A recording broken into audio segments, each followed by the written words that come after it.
दफ्तर में आप हाथ कैसे मिलाती हैं, बॉस की बात सुनते हुए कैसी प्रतिक्रिया देती हैं या फिर अपनी प्रशंसा या आलोचना का सामना किस तरह करती हैं? कभी गौर किया है आपने अपनी इन बातों पर? ये सब वे बातें हैं जो बिना कुछ कहे भी अपनी बात कह जाती हैं। ये प्रतिक्रियाएं ही आपकी बॉडी लैंग्वेज का हिस्सा होती हैं। हमारा शरीर भी हमारे बारे में बहुत कुछ कहता है और अगर गौर करें तो हम भी शायद इसे महसूस कर सकते हैं। हालांकि सभी इंसानों की शारीरिक भाषा यानी बॉडी लैंग्वेज अलग अलग होती है। कोई भी इंसान चाहे कितनी भी प्यारी प्यारी बातें क्यों न कर ले, उसका व्यवहार कितना भी अच्छा क्यों न हो, यदि उसकी बॉडी लैंग्वेज गलत है तो इसका सामने वाले पर नकारात्मक प्रभाव पड़ता है, और यदि उसकी बॉडी लैंग्वेज परफेक्ट हो तो सामने वाले का दिल भी जीता जा सकता है। इसे एक उदाहरण से समझिए। आपने अपने एक दोस्त को किसी बात पर कहा कि आप उससे सहमत हैं, लेकिन सचमुच अगर सहमत नहीं हैं तो आपकी शारीरिक भाषा इसकी पोल खोल सकती है। अगर आपका दोस्त आपके शरीर की भाषा समझ सकता है तो वो पल भर में जान लेगा कि आप सचमुच सहमत नहीं हैं और सिर्फ दिल रखने के लिए सहमति जता रहे हैं। ऐसे में ज़रूरी है कि हम जो सोच रहे हैं, जो बोल रहे हैं, जो कहते हैं, उसका हमारी शारीरिक भाषा यानी बॉडी लैंग्वेज के साथ सामंजस्य हो। क्या आपने कभी अपनी बॉडी लैंग्वेज पर गौर किया है? बिना बोले भी आप हर दिन गैर मौखिक रूप से संवाद करती हैं अपनी शारीरिक भाषा के जरिए। जिस तरह आप चलती हैं, बैठती हैं और खड़ी होती हैं, उससे आपके बारे में बेहतर समझ विकसित हो सकती है कि आप किस तरह के कामों से जुड़ी हैं। पहले यह माना जाता था कि मानव संचार का 93% हिस्सा शारीरिक भाषा और पराभाषीय संकेतों से मिलकर बना होता है, जबकि शब्दों के माध्यम से कुल संचार का 7% हिस्सा ही बनता है। लेकिन बाद में इस पर काम करने वाले शोधकर्ता एल्बर्ट मेहराबियन ने कहा कि संचार में छिपे अर्थों का 60 से 70% हिस्सा अमौखिक व्यवहार यानी शारीरिक भाषा से प्रकट होता है। आंकड़ों की अपनी एक अलग दुनिया है, मगर सच यह है कि शारीरिक हाव भाव की समझ हमारे पूरे व्यक्तित्व में तो सुधार लाती ही है, साथ में अन्य लोगों के बीच अपनी एक अलग छवि भी विकसित करती है। जिंदगी में आगे बढ़ने के लिए इसे समझना जरूरी है। आयशा और तूही दोनों ही मैनेजमेंट की पढ़ाई कर रही हैं। यह उनका अंतिम साल है। दोनों की इंटर्नशिप एक ही कंपनी में लगी है। इन्हें यहाँ ट्रेनिंग दी जाएगी और बताया जाएगा कि प्रबंधन के क्षेत्र में काम कैसे किया जाता है। प्रशिक्षण को लेकर दोनों में काफ़ी उत्साह है। दरअसल ये ट्रेनिंग इनके करियर की पहली सीढ़ी है। यहाँ जो अच्छा परफॉर्म करेगी उसे आगे कहीं अच्छी नौकरी मिलने की ज़्यादा संभावना होगी। पहले दिन से ही दोनों ने काम सीखना शुरू कर दिया।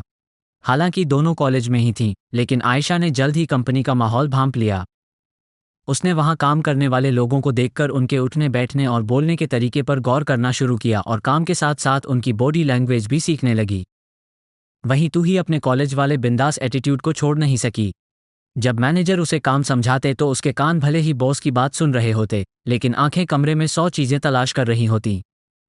कभी बात करते समय इधर उधर देखती तो कभी ज़रा सी बात पर जोर जोर से हंसने लगती। ऐसे में मैनेजर को लगता कि शायद तूही का ध्यान अपने काम पर कम है। तूही के बॉस उसे कोई भी जिम्मेदारी वाला काम देने से हिचकिचाने लगे।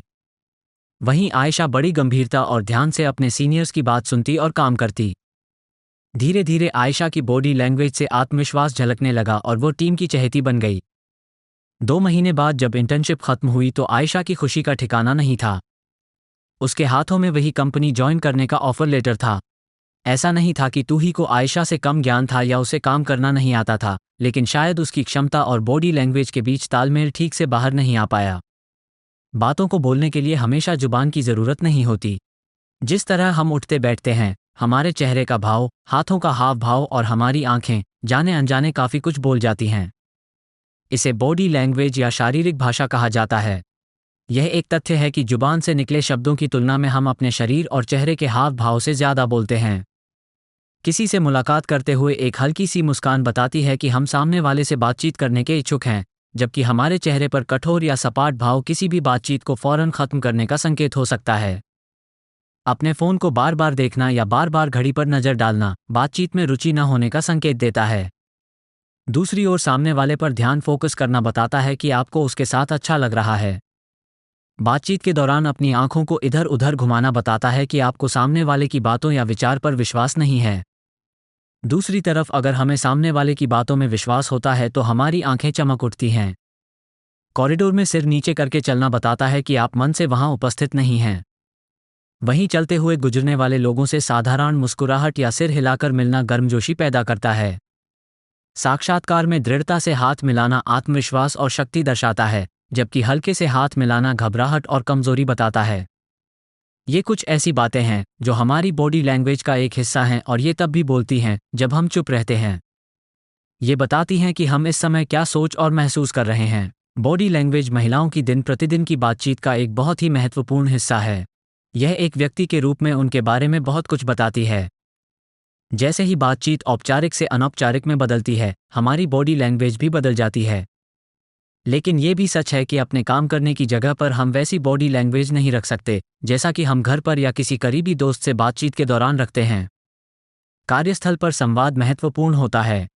न केवल आपको मौखिक रूप से जो कहते हैं उस पर ध्यान देने की ज़रूरत होती है, बल्कि उन संदेशों पर भी विचार करना महत्वपूर्ण होता है जो आप अपनी बॉडी लैंग्वेज के माध्यम से दूसरों को भेज रही हैं।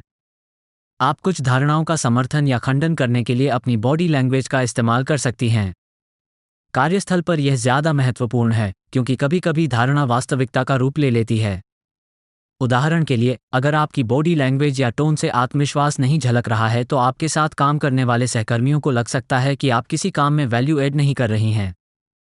ऐसे में वे अपनी धारणा को वास्तविक साबित करने के लिए कई दूसरी चीज़ें भी आपसे जोड़ सकते हैं।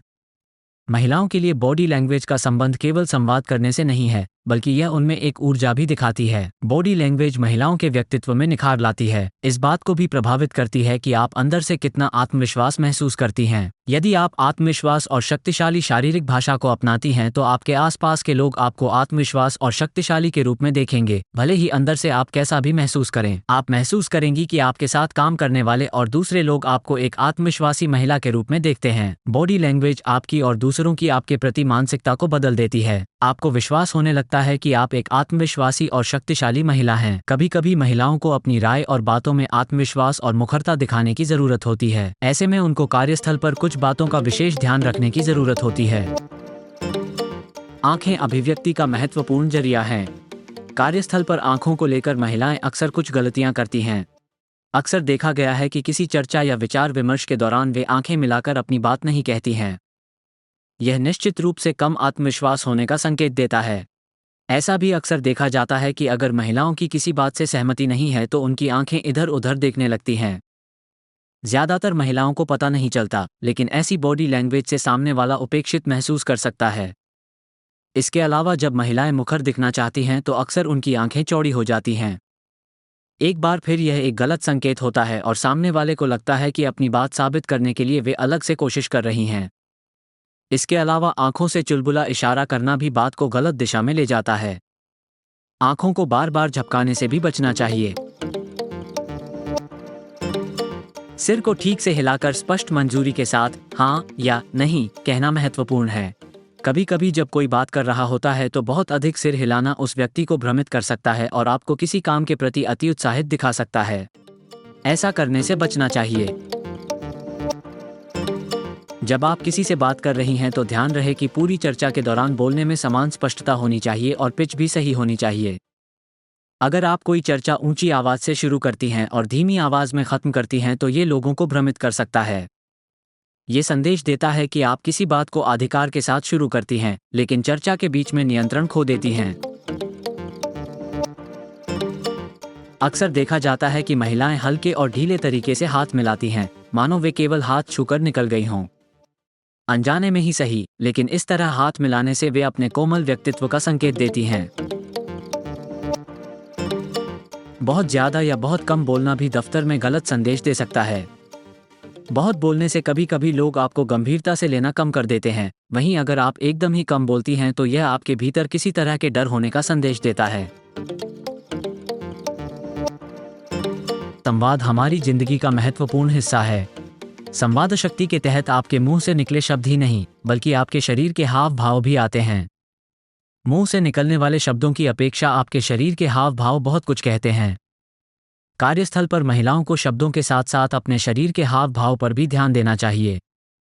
बॉडी लैंग्वेज आपके व्यक्तित्व के बारे में भी बताती है और संवाद को भी प्रभावशाली बनाती है। ये बताती है कि आप में कितना आत्मविश्वास है। आप जहां काम कर रही हैं, उस संस्था की सफलता के लिए आप कितनी महत्वपूर्ण हैं।